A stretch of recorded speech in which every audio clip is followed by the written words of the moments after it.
So hello everyone and welcome.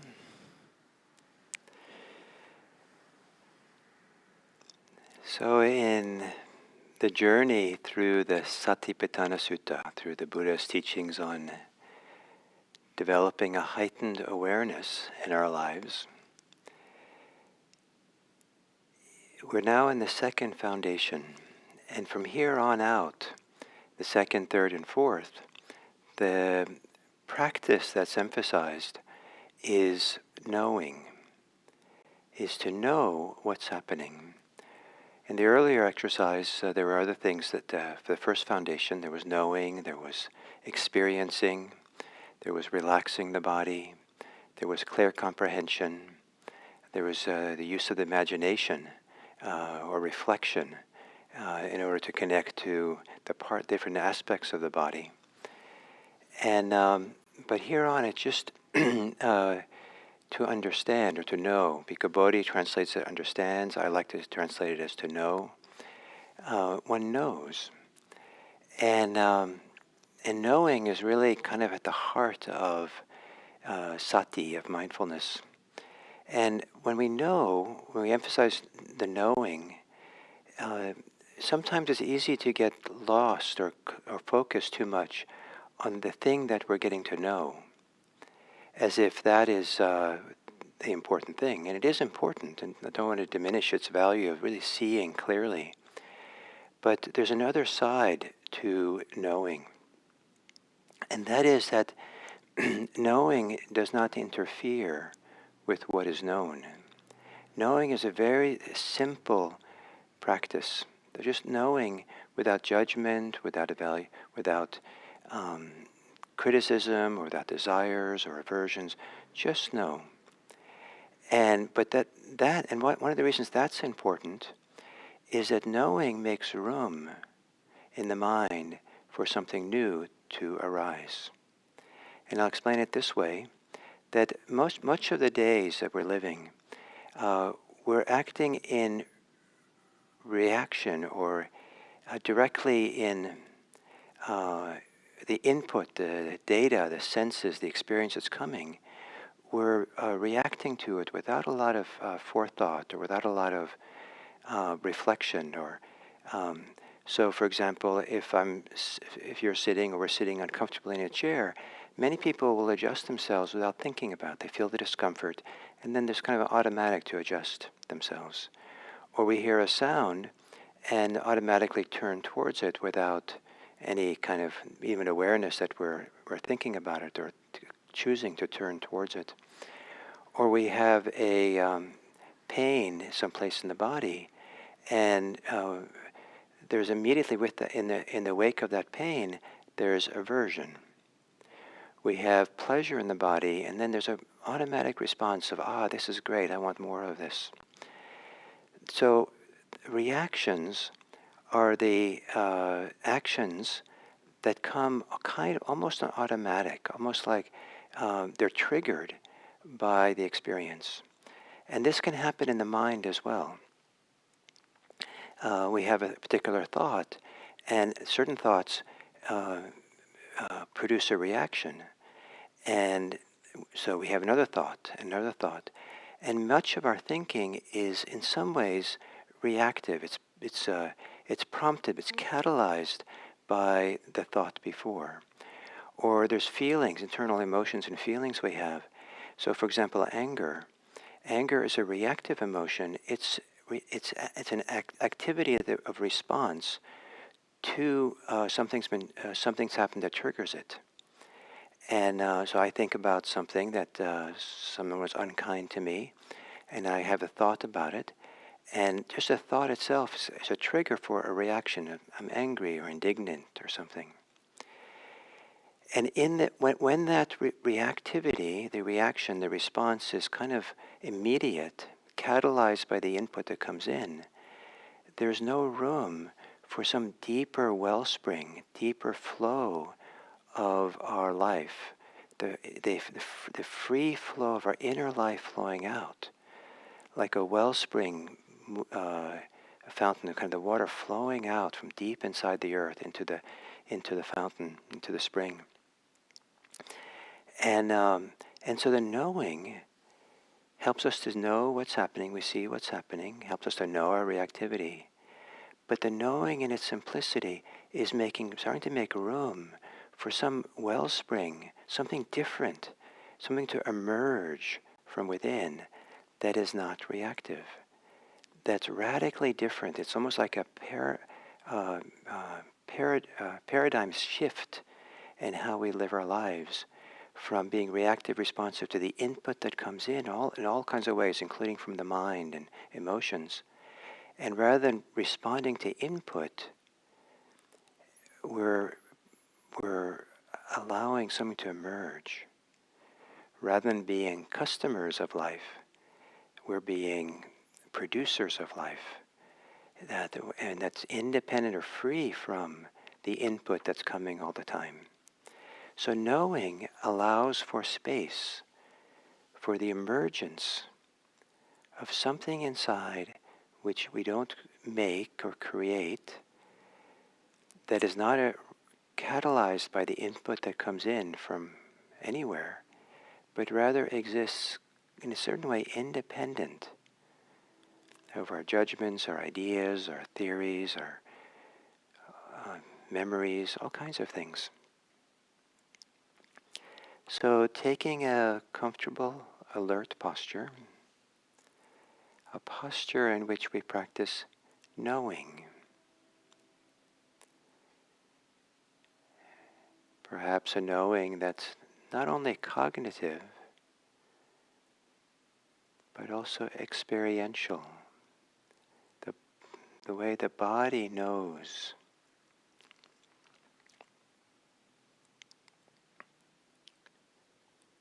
Gently closing the eyes.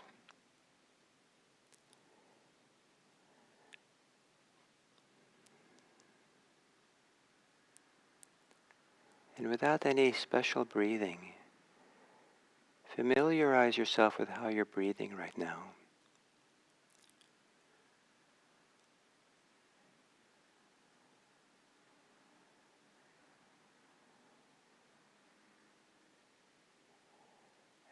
At the end of the exhale,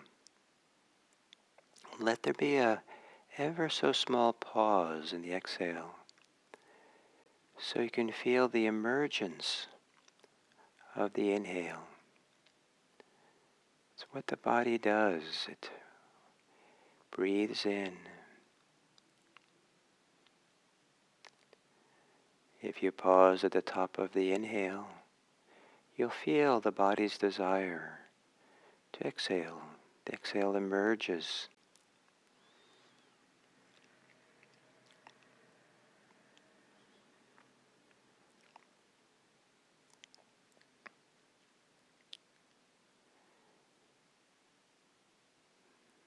And perhaps if you feel your body, you'll feel where the body has almost like an urge to soften and relax.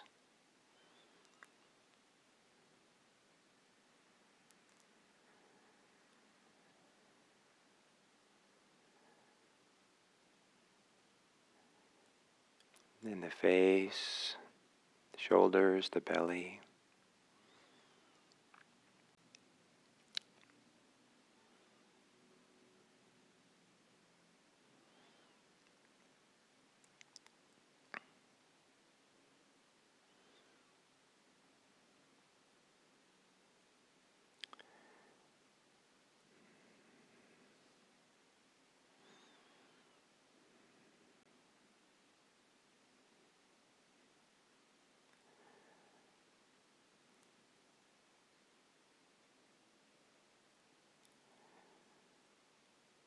And then centering yourself on the body's experience of breathing.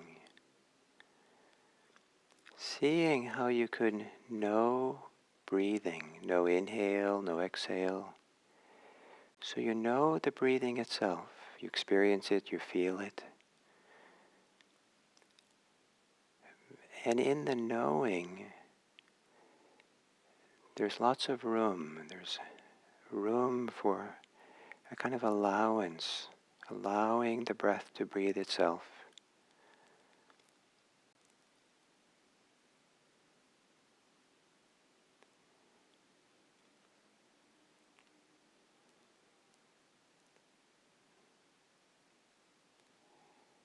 If there is attitudes connected to knowing, agendas, see if you can relax the thinking mind. Relax.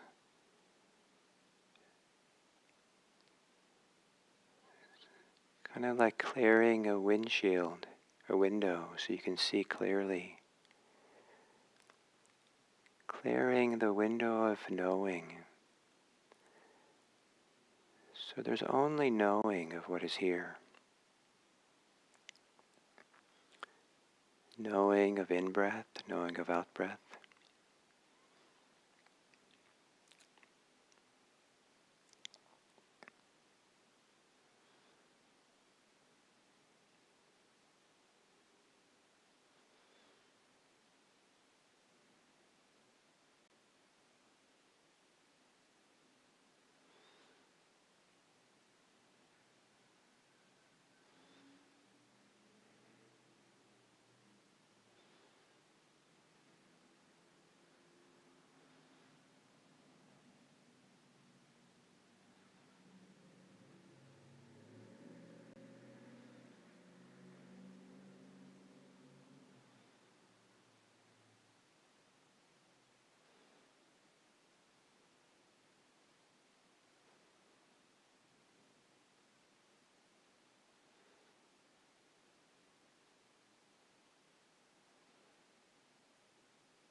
And then as you're sitting here,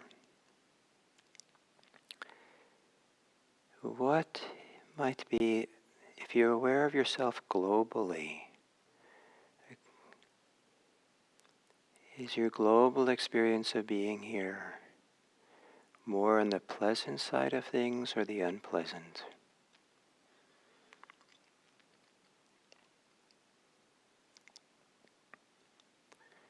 And whichever it is, take some moments to know it simply. Know how you are, pleasant or unpleasant or neither.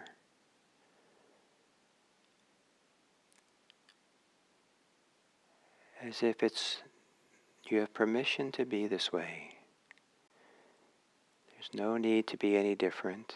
Just feel how you are and recognize, is it generally pleasant or generally unpleasant here?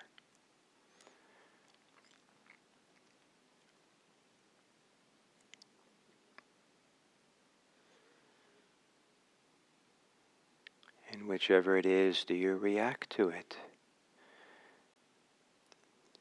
Do you have thoughts, ideas, judgments, concerns?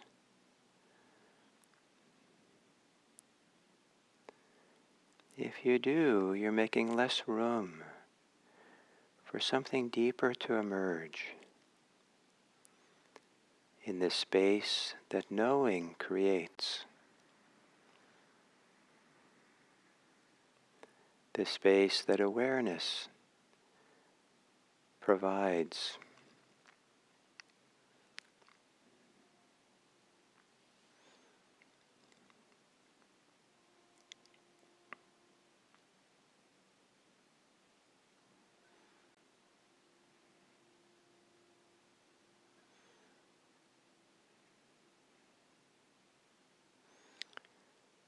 Can you find a way of being that is not reactive to anything?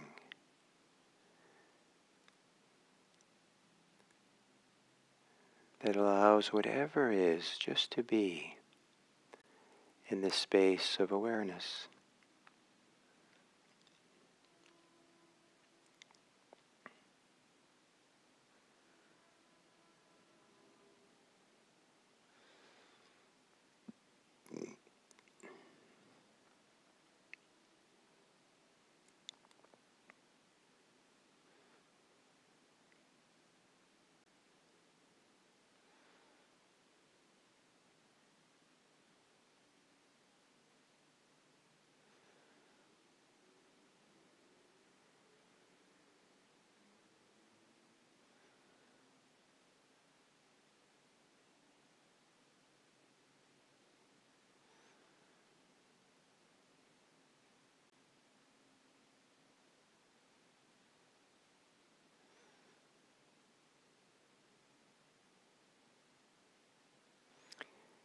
And if you look around your body and mind, can you find some place where there is pleasantness, pleasure, goodness that might be emergent, that arises as there, independent of whatever you're experiencing, not a reaction to anything.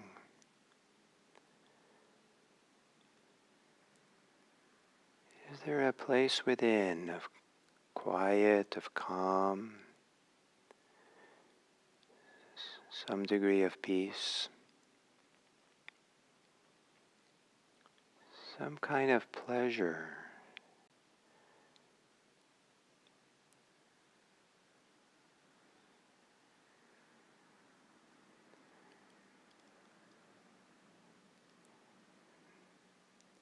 That's not part of the world of reactivity, of thoughts and stories and what's happened to us or will happen.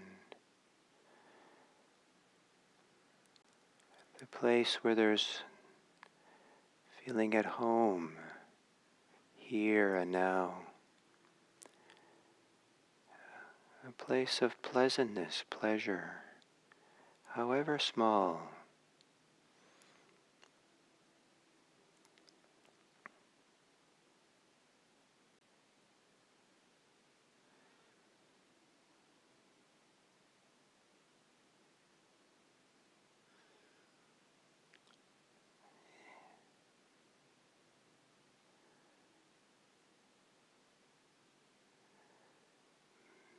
Maybe if there is such a place, you can gently breathe through it, breathe with it,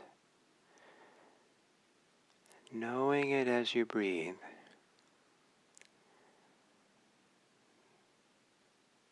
Just knowing, with a knowing that gives room and space for the emergence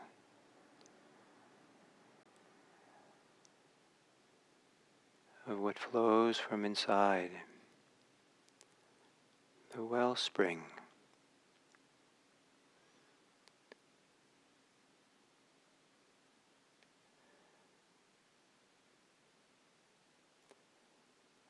Letting the thinking mind become quieter. The quieter the mind becomes, the more space there is for this deeper emergence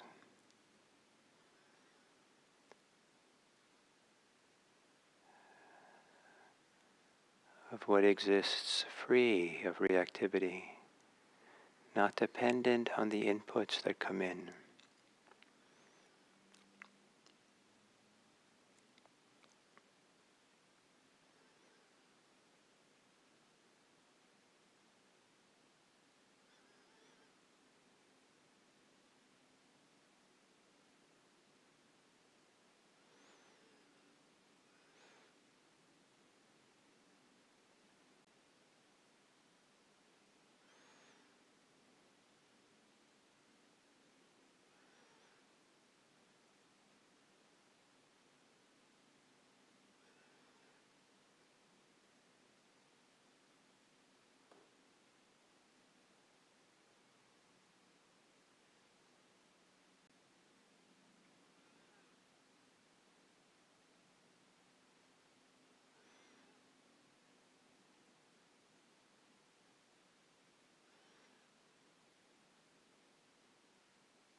Is there within you some place of comfort or peace or warmth, calmness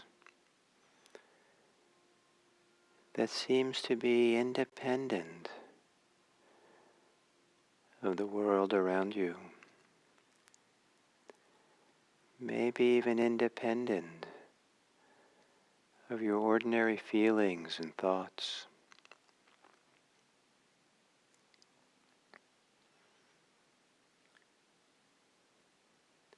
Is there a pleasure within that's not dependent on your ordinary sensations of the body? If you're quiet, it's a pleasure that can be there even when the body is uncomfortable.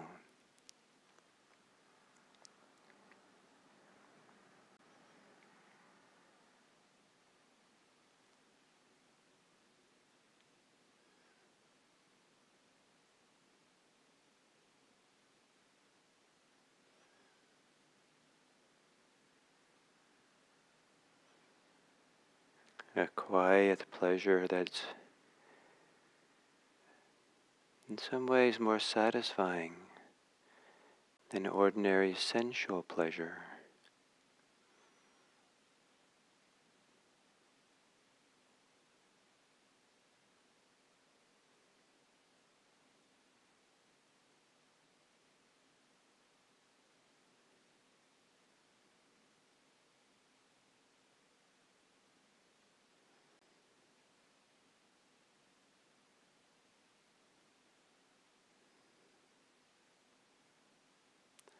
A pleasure that's better known or easier known when there's some degree of calm and subtleness, maybe near the end of a meditation.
And as we come to the end of this sitting,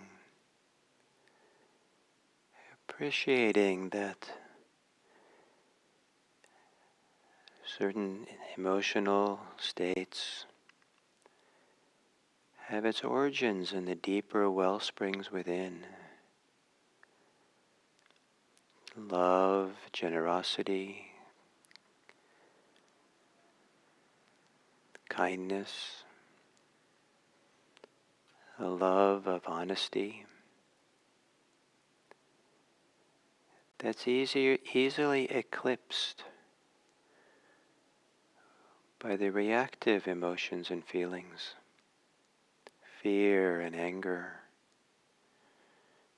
greed.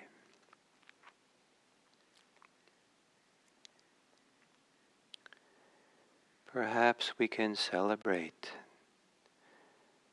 treasure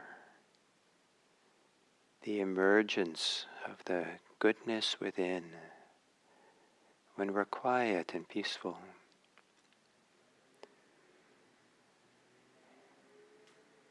And may in this relaxed place of pleasure within, the emergent, may we turn our gaze outwards, out into the world with its suffering and challenges, war and poverty, and not lose this place of love or care, generosity. Gaze upon the world with love and kindness, generosity, not eclipsed by fear and anger, distress. May we look upon the world with kind eyes,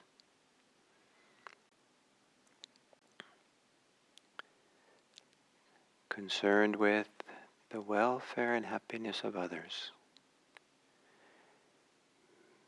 May we, in our each individual ways, contribute to the welfare and happiness of this world. May all beings be happy. May all beings be safe.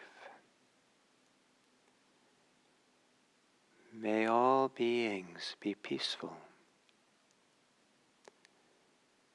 May all beings everywhere be free.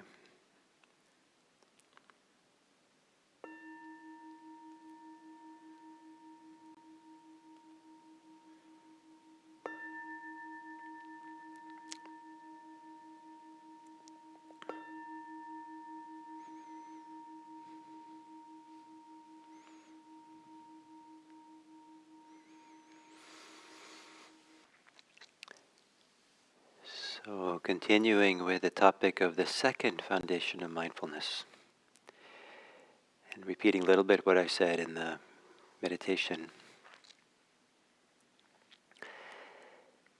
So, the four foundations of mindfulness. When we get to the second foundation, the practice, the activity that is being instructed, is that of knowing. Pajanati, and the way it's described, how to know, is to just know the simplicity of the experience itself. So, if there's pleasure, know it as pleasure. If there's pain, unpleasantness, know it as unpleasantness. If there's neither, know it that way. And we'll see as we go through other foundations, it's that simple. Just know whatever is arising, know what's there, and know it for itself without adding anything to it. And so the judgments we might have, the preferences we might have, just to know. And this knowing is a very significant act, just to know. And different people know different ways. Some people are more cognitive, some people are more somatic, knowing, kind of experiencing it. But whatever way you have of knowing, that knows it allows each thing to be itself without the agendas and the preferences and the commentary, just to know. As if you're allowing a flower in your garden to just grow and be there. Or you allow a tree to just be there and just look at the tree, you enjoy it, you appreciate it, but you don't say, well, that branch is too crooked or too many, something or other. It's just a tree, and you allow it to be the tree. So the same thing with the natural, these are all kind of natural phenomena, whatever happens to us inside, and just see it as that of the moment. But the knowing is not only the purposes of knowing something. The purpose is also to discover this place in the mind that can be that simple. That sometimes we're very accustomed, almost habitually, to be reactive to the inputs, to the thoughts, whatever's going on, being for and against, searching how to be safe in every situation, searching what can we get here and how can it benefit me, or how does this relate to me and myself and mine and my self-concept. And there's a constant searching, wanting, getting, making, planning, reviewing that goes on, that's a part of this reactive mind that we live in. And so this part of this wonderfulness of this knowing is that we're putting to rest that way of being. We're emphasizing, we're inhabiting a different way of being in the world, which is just to know. And that can create a tremendous amount of calm and peace, because we're putting energy into the knowing, not energy into the reactivity. This knowing has also the quality of because of this allowing, just letting things be, the knowing then begins to have qualities of spaciousness or peacefulness or stillness or acceptance or some kind of nice qualities that I like to think of as begins making room for things, and makes rooms for that which inside of us which is shy, or that which is easily eclipsed by what is loud. So what is loud oftentimes is desires, greeds, fears, aversions, resentments, envies. We have all these afflictive emotions, which I think of as being surface phenomena. And surface because they're reactive to the input that we get, the input from outside, but also input provided by the mind. The mind has imaginations and thoughts and memories that it drums up, and then there's the reactions to those. And because it has to do with the reaction to input, it's more surfacey, but it's louder. Maybe on the surface it covers over. The hindrances are things that cover over the wisdom that's inside. And so what's quieter, maybe shyer in a sense, is that which gets eclipsed by the surface emotions, the reactivity. And it's that which is not reactive. It's that which exists for us that is independent of reactivity, of the input coming in. And so imagine, for example, that you cut yourself somehow. Maybe your finger gets cut. And maybe you're gardening and you're putting manure in the garden, and somehow you get cut and there's dirt and manure on your finger and all that. And but then you just keep on working and working, and then you go into the compost pile and you go in the outhouse to clean that out, and you don't take care of your cut. And so it festers and gets infected and gets worse and worse. But if you can stop all the doing and clean it well, and maybe cover it and protect it, then something emerges from the whole physiological system we have to heal the cut. And it's lots of things get marshaled together inside of us in order to heal a cut. And it's not a simple phenomenon. It's amazing how complicated it is. So in the same way, if we can not keep adding input from the outside all the time, but clean ourselves, clear out all the reactivity and this junk, the gunk that's there, and keep it clean, that allows a huge, beautiful, complex inner world to emerge and take care of things. It's not like nothing's in there within us. We have this rich inner heart. We have a rich inner life that, give it a chance, will bubble up and begin to do with the work it does. It's healing and liberating and all kinds of things.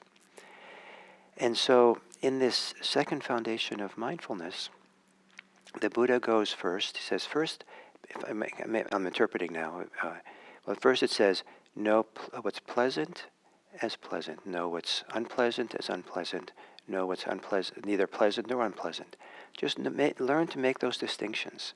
Learn to recognize that. Once you've learned to recognize that, that allows you to, and if you get more settled, to know that which is pleasant because it belongs to the reactive world, and that which is pleasant because it belongs to this other place that's the non-reactive. It's the emergent world from deep inside. And so, as many people are so oriented when they sit down and focus on their body and their breathing, on the sensual world, and the sensual world is always the world that responds to input, the temperature, the comfort, the physical sensations that go on. And it can be wonderful and profound to do that. But there's another world within, which is not, it doesn't require input. In fact, it's almost like the less input we have, or the more the ground is cleared, the more something can grow there. And so a farmer who clears the field so the plants can grow. So what is it that can grow within us when we don't have input? And that comes when we're quiet and focused and calm. It's primarily in Buddhism associated with meditation practice. It doesn't have to be only there. Maybe because there's a strong meditation tradition. That as we begin meditating and get calmer, more settled, more concentrated, that which is more quieter, that which is not reactive within us, but that which is emergent, can begin to flow, can move through us. And so at some point we want to be able to recognize that that's happening. And so for the Buddha, this was called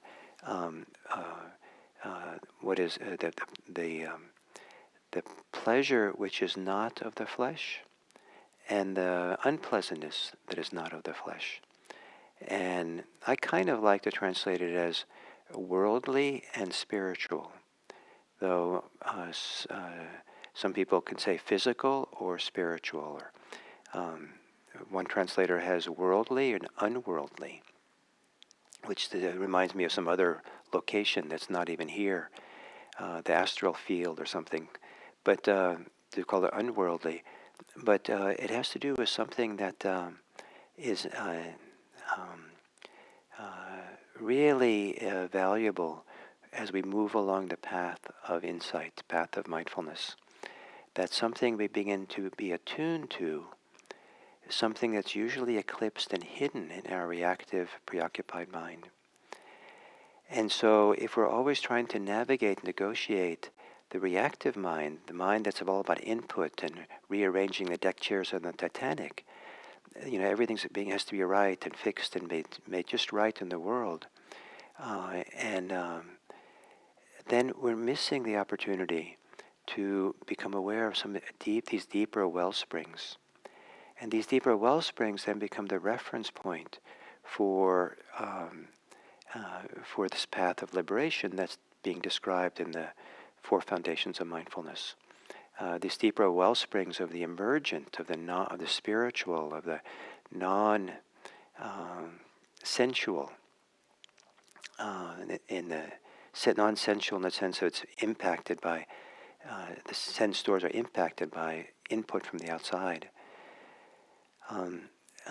This then creates a reference point, a foundation for the last 2 foundations of mindfulness. So we have this switch now in the 4 foundations of mindfulness, and a pivot from the mindfulness of the body, mindfulness of the sensual body, which has a lot to do with input. Like even if you dance, which is a beautiful, sensual thing to do, the dancing is providing the input. And so I don't want to say that the sensual is somehow less than or something, but it's different than this deeper, more spiritual place.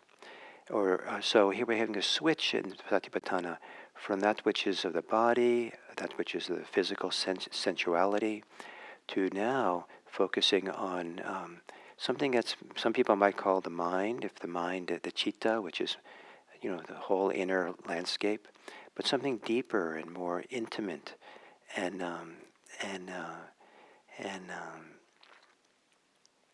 that is helpful for appreciating the path to freedom from suffering. So I hope that this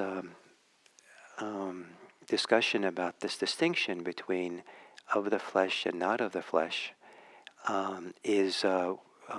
gives you enough ideas So you can kind of search in yourself, maybe for your own terminology or this distinction between these two, and your own way of finding something inside that is not dependent on the conditions of the world, or including the conditions of your ordinary body, but belongs to the heart, the spiritual center. It belongs to the citta, the mind. Belongs to some the well springs within, where the deep reservoirs of peace and happiness can be found.